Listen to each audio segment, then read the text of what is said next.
Baiklah, saya akan mereview materi tentang bioakustik. Bioakustik ini adalah ilmu yang menggabungkan biologi dan akustik yang biasanya merujuk pada penelitian mengenai produksi suara dispersi melalui media dan penerimaan pada hewan termasuk manusia. Yang bagian B-nya konsep getaran, vibrasi, gelombang, dan suara. Yaitu yang pertama yaitu definisi vibrasi getaran udara, vibrasi getaran mekanis. Gelombang bunyi, syarat terjadinya gelombang bunyi, sifat-sifat gelombang bunyi. Suara dihasilkan oleh getaran suatu benda. Suara berkaitan erat dengan frekuensi. Bagian yang C yaitu adalah kecepatan bunyi pada berbagai medium. Bunyi dapat merambat dalam berbagai medium, misalnya udara, zat cair, dan zat padat, untuk sampai ke telinga kita. Yaitu medium untuk udara, yaitu cepat rambat bunyinya sekitar 331 meter per sekund. Udara 15 derajat Celcius, cepat rambat bunyinya 340 meter per sekund. Bagian ke D, konsep-konsep yang gelombang bunyi yang mempengaruhi proses mendengar pada makhluk hidup manusia. Yaitu konsep-konsepnya yaitu adalah tinggi nada bunyi, kuat bunyi, dan warna bunyi. Ketiga hal tersebut merupakan suatu hal yang sangat mempengaruhi proses pendengaran pada makhluk. Berdasarkan frekuensinya, gelombang bunyi ini dibedakan menjadi 3. Yang pertama, gelombang audiosonik, yaitu sekitaran 20 Hz sampai 20.000 Hz. Sedang yang kedua, gelombang infrasonik. Gelombang infrasonik lebih kecil dari 20 Hz. Yang ketiga, gelombang ultrasonik lebih besar dari 20 Hz. Yang bagian E, struktur dan fungsi organ indera pendengaran pada manusia dan hewan. Yaitu A, telinga bagian luar. Telinga bagian luar ini yaitu bagian-bagiannya belix, concha, tragus, dan bulbus. Yang bagian kedua, telinga bagian tengah, yaitu dinamakan auris media, tulang senguit, tulang landasan, dan tulang martil.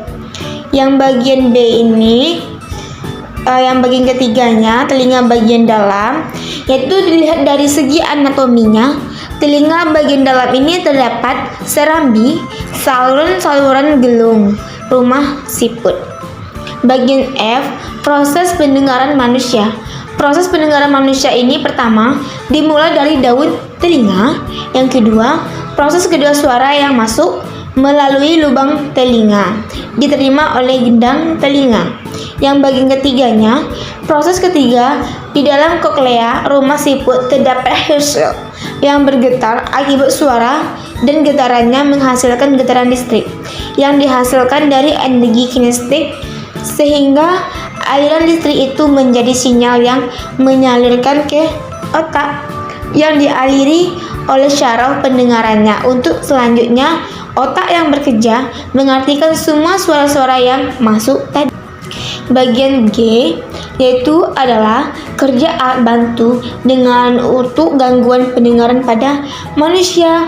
Alat bantu dengar merupakan suatu alat akustik listrik yang terdapat digunakan oleh manusia dengan gangguan fungsi pendengarannya pada telinga. Alat bantu dengar memiliki 3 bagian, yaitu mikrofon, amplifier, dan speaker. Yang bagian H-nya yaitu fungsi telinga dalam menjaga keseimbangan tubuh makhluk hidup. Yang pertama itu, pada telinga dalam terdapat bagian yang berbentuk semi lingkaran, berisi cairan endolimfa dan sensor gerakan yang menyerupai rambut-rambut halus. Bagian ini dikenal sebagai kanalis semicircularis. Fungsi telinga dalam memang jarang disadari, padahal fungsi telinga dalam dapat dikatakan merupakan kunci dari indera pendengaran dan fungsi pendengaran keseimbangan tubuh. Bagian I-nya, sistem sonar atau ekolokasi pada lumba-lumba, gajah, dan kelelawar. Yang pertama itu lumba-lumba. Salah satu keunikan lumba-lumba yang diadopsi manusia adalah sistem komunikasinya. Mamalia laut ini memiliki sistem komunikasi yang menggunakan suara sonar. Sistem ini digunakan oleh lumba-lumba sebagai alat navigasi yang disebut dengan ekolokasi. Yang bagian duanya yaitu gajah. Gajah bisa merasakan datangnya badai dengan telinga yang besar, dan juga gajah ini mampu mendengar suara berkumpulnya awan sebelum hujan. Yang ketiga, kelelawar. Kelelawar banyak dijumpai di gua yang sangat gelap. Untuk dapat terbang dengan arah yang benar, kelelawar menggunakan sistem sonar. Kelelawar bisa terbang di tempat-tempat yang terpencil. Bagian J-nya yaitu adalah kerja sistem sonar yang digunakan pada radar. Alat terinspirasi dari sistem sonar makhluk hidup. Yang pertama itu adalah ultrasonografi (USG). Kedua, gelombang ultrasonik digunakan untuk mendeteksi adanya penyakit pada manusia. Yang terakhir, bagian C-nya menghitung jarak kedalaman dasar lautan.